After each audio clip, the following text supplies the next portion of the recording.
سلام به عزیزای خودم، حالتون چطوره؟ عشقای من نرجس هستم.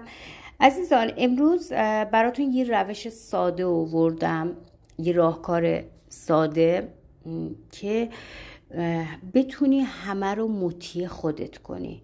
همه رو، یعنی جایی میخوای بری رو حرفت کسی حرف نزنه، کلا مطیعت بشن و تنها راه حلی که میتونم خیلی ساده بهتون بگم این راهکاره و خیلی ساده، خیلی پر انرژی، با اعداد جادویی که واقعا معجزه میکنه. چی میخواد؟ یه برگه سفید میخواد با یه خودکار، ماژیک، روان نویس، هر چی میخواد باشه ولی سیاه باشه. باید رنگش سیاه باشه تو این رو بنویسی. میایم چیکار میکنیم؟ و اینم بهتون بگم نه ساعت داره نه زمان داره، صبح شب صبح، هر ساعت که تو خواستی اینو بنویسی، پاشو بنویس، انجامش بده. خب چیزی که انجام میدیم، خب خیلی راحته، روی برگه بدون خط با یه قلم، مداد، خودکار، هر چیزی که مشکیه مینویسیم.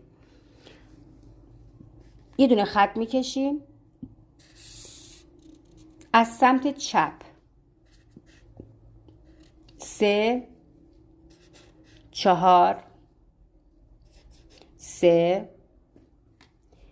9 1 صاد 11. باز میایم یه خط دیگه پایین میکشیم،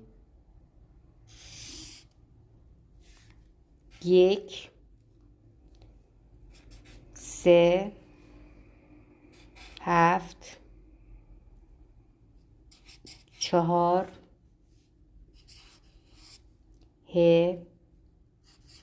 صاد 4. باز بعدی 4 1 1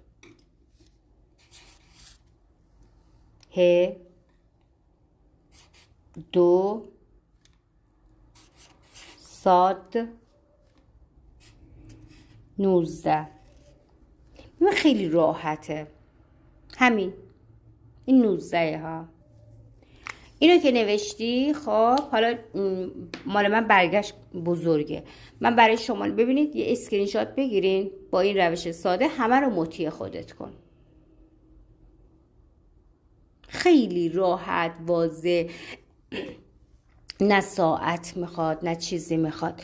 اینو بنویس. مثلا میخوای بری یه کار اداری داری، یه کاری داری که میخوای بری، مثلا هیچی نگم مطیعت بشن، اینو مینویسی، میری با خودت میبری همون جایی که میخوای کارت رو راه بندازن.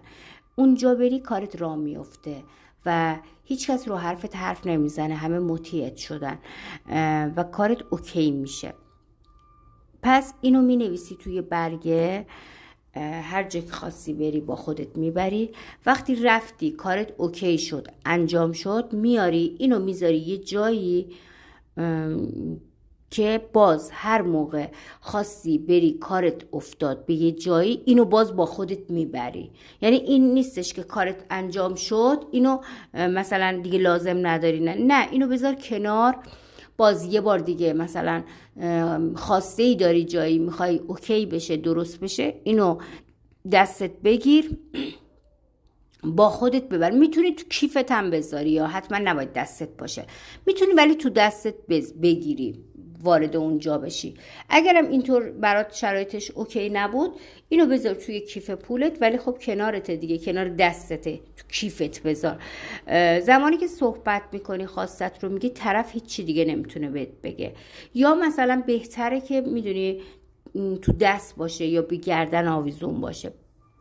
وقتی که خواستتون انجام شد، نندازینش دور یا جایی نندازینش، بذارید کنار. باز یه بار دیگه کار خواست بری انجام بدی، جایی درخواستی داشتی، اینو با خودت ببر. خیلی جواب میده. یه راهکار ساده که میتونی کارت رو بندازی. خب عزیزان، اینم از این تکنیک جدید که بتونی همه رو مطیع خودت بکنی.